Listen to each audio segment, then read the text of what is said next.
Assalamualaikum warahmatullahi wabarakatuh. Di sini saya sebagai moderator mewakili kelompok 8 yang akan mempresentasikan presentasi kami tentang teknologi zaman kuno dan teknologi zaman modern. Saya Pukul Muhammad Rizky, NPM 22120031. Lutfi Irfanudin 22120032. Saya Jamhari, NPM 22120030. Saya Firman Jamsa, NPM 22120029. Di sini saya akan mempresentasikan tentang pengertian teknologi zaman kuno dan zaman modern. Teknologi zaman kuno adalah zaman di masa lampau dan belum mengenal teknologi, berawal 6000 sebelum Masehi dan berakhir 700 Masehi.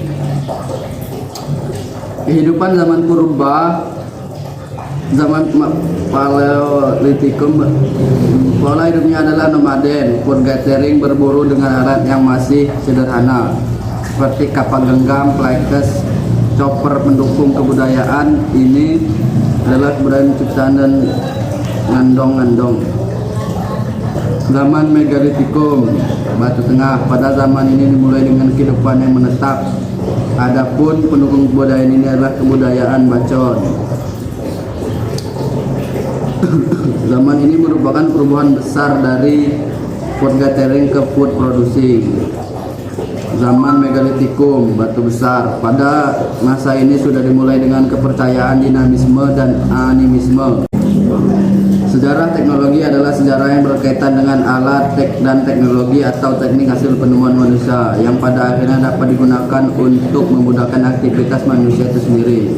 Sejarah teknologi dimulai dari munculnya spesies manusia di muka bumi, jejak-jejak peralatan dan teknologi direkonstruksi secara historis dan kemudian dianalisis kaitannya dengan perkembangan peradaban manusia. Sejarah teknologi manusia dimulai dari hal yang sederhana seperti pengembangan bahasa, pembuatan perkakas dari batu, hingga yang sangat rumit seperti komputer kuantum. Teknologi modern. Teknologi telah diartikan dan diuraikan dengan beragam cara sesuai dengan perspektif dari mana ia didefinisikan dan tujuan dari definisi tersebut. Misalnya dari sudut pandang teknik, definisi teknologi akan jelas berlainan dari yang diadopsi dari perspektif humaniora. Untuk tujuan studi saat ini penting untuk memahami teknologi dengan cara mengungkapkan luasnya perubahan teknologi dari interkoneksinya beserta nilai-nilai etika, terutama dengan cita-cita budaya dan sosial secara kelengkapan tentang tujuan.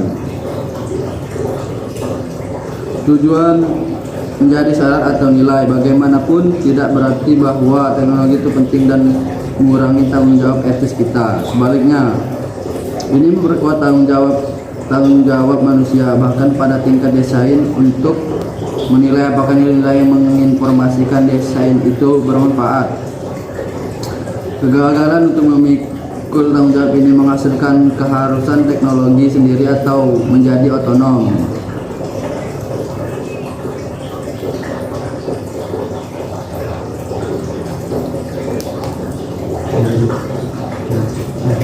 Sejarah teknologis adalah sejarah yang berkaitan dengan alat dan teknologi atau teknik hasil penemuan manusia yang pada akhirnya dapat digunakan untuk memudahkan aktivitas manusia itu sendiri. Sejarah teknologi dimulai dari munculnya spesies manusia dari muka bumi. Jejak-jejak peralatan dan teknologi yang dimiliki manusia sejak awal peradabannya ditemukan, kemudian direkonstruksi secara historis dan kemudian dianalisis kaitannya dengan perkembangan peradaban manusia. Sejarah teknologi manusia dimulai dari hal sederhana seperti pengembangan bahasa, pembuatan kakas dari batu hingga yang sangat rumit seperti komputer dan kuantum. Definisi teknologi menurut Pak Lahadi sebagai berikut. 1. Menurut Capra teknologi menurut Capra teknologi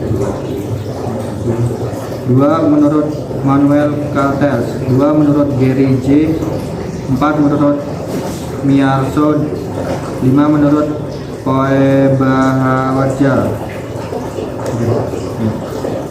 Jenis-jenis teknologi. 1.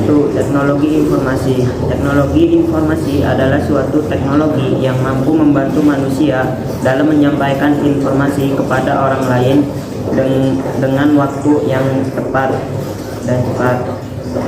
Kedua, teknologi komunikasi. Teknologi komunikasi adalah suatu teknologi yang mampu membantu manusia dalam melakukan komunikasi antar sesama dan saling mengirimkan informasi dengan memanfaatkan sebuah perangkat tertentu. 3. Teknologi transportasi. Teknologi transportasi adalah suatu teknologi yang mampu membantu manusia untuk melakukan perpindahan tempat dari suatu lokasi ke lokasi yang lain dengan kurun waktu yang singkat. Beberapa contoh dari teknologi transportasi adalah kereta listrik, mobil listrik, kapal laut, pesawat, dan masih banyak lain lagi.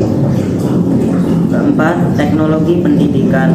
Sama seperti namanya, teknologi pendidikan adalah teknologi yang berkaitan dengan dunia pendidikan, yang mana kegiatan pendidikan tersebut akan menggunakan alat bantu khusus.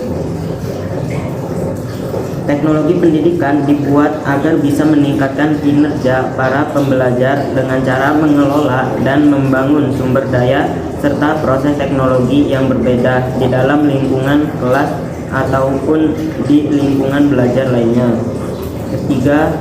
Kelima, teknologi medis. Teknologi medis adalah sebuah teknologi yang menghubungkan dengan dunia kedokteran, yang mana kegiatan medis ini sudah menggunakan beragam teknologi komputer.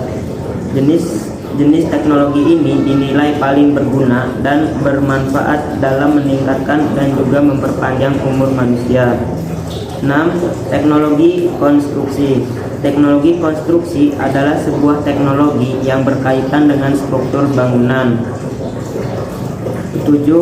Teknologi arsitektur. Teknologi arsitektur adalah komponen penting dari rekayasa bangunan dan juga yang berkaitan dengan metode konstruksi. 8. Teknologi agrikultur. Teknologi agrikultur lebih mengacu pada cara dan teknologi untuk mesin-mesin yang digunakan untuk kebutuhan pertanian dan perkebunan. 9. Teknologi artificial intelligence. AL atau Artificial Intelligence adalah cabang ilmu komputer yang tujuannya adalah agar bisa mencapai kecerdasan yang ditunjukkan oleh mesin yang tentunya berada dengan kecerdasan alami dari manusia dan hewan. 10. Teknologi dalam bidang bisnis. Teknologi dalam bidang bisnis menerapkan ilmu sains teknologi, data, dan juga informasi agar bisa mencapai tujuan bisnis seperti upaya dalam mencapai tujuan organisasi maupun ekonomi. Selanjutnya, manfaat teknologi dalam kehidupan sehari-hari. Selain terbagi menjadi beberapa jenis, teknologi juga memberikan banyak manfaat di segala bidang. Berikut ini beberapa manfaat teknologi dalam kehidupan sehari-hari.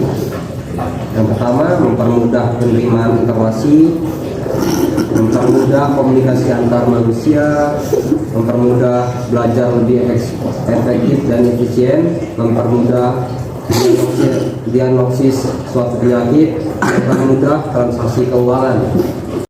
Sekian dari kelompok kami. Apabila ada kekurangan atau salah-salah kata penyampaian kami akhiri. Wassalamualaikum warahmatullahi wabarakatuh.